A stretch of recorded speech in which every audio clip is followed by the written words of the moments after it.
I love you too. That's very... Céline, merci beaucoup. Comment ça va? I assume très bien. Huh? Okay. Well, it's Tai. The eagle Tai is it's a long story. I can't tell you the whole story, but it's a golden eagle that I got to handle. You can't handle a golden eagle. It's not a pet. It's not a hawk. It doesn't do anything for you. They're the emperor, and the lessons that I learned from actually holding this bird. Actually, no, he was holding me. I had a piece of leather that went all the way up to my shoulder. Their talons are like this long, and they won't take food from you. There's no way, and they only eat what they kill. And they're the king of the sky.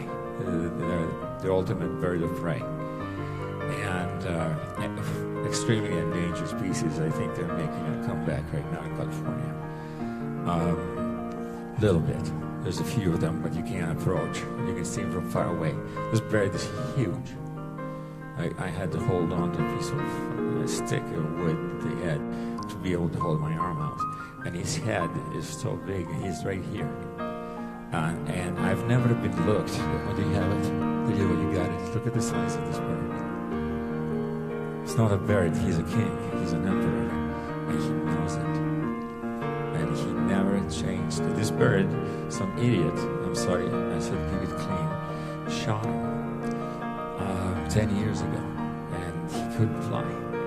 So for 10 years, this beautiful animal was flightless, essentially, like in a wheelchair.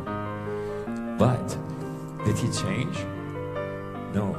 He looked at me like no other human being has ever looked at me before. He went right through me. He knew everything about me in 1 second. You won't understand it until you actually feel it. And when he grabs your arm with those talons, I mean, he could break your bone. If he squeezed enough, easy, no problem. They're very powerful. He knew that I meant no harm, and he knew that I respected him.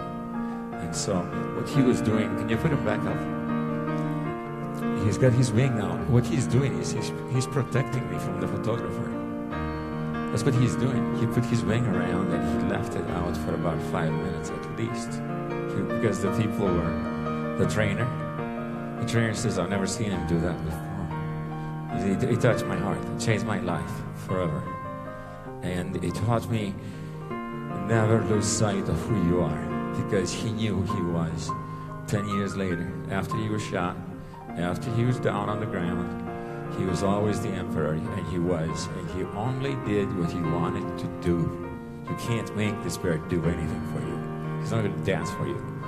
He's just going to be who he is. That's a lesson and a half. It is, he reminds me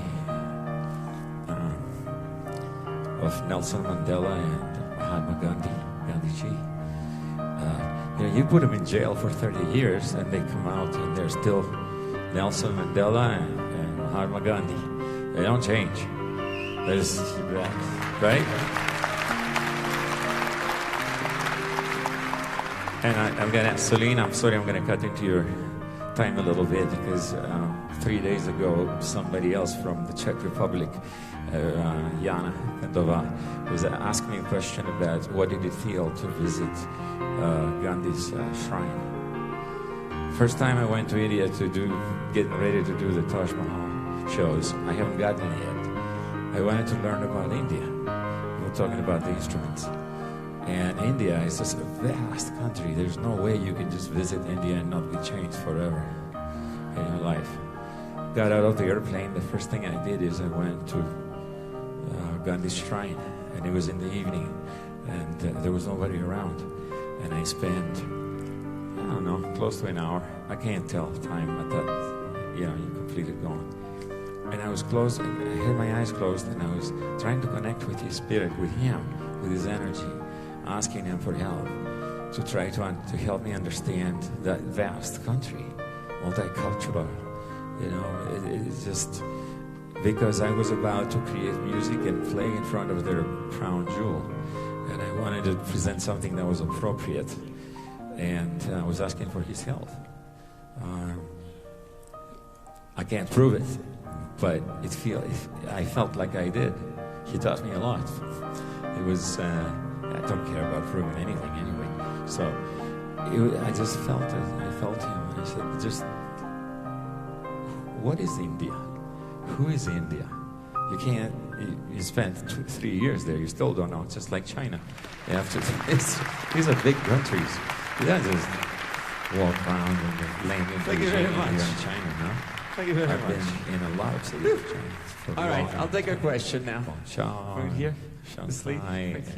Right Chengdu is where my panda is at. Hold on for a second. Where's your microphone? It's, anyway,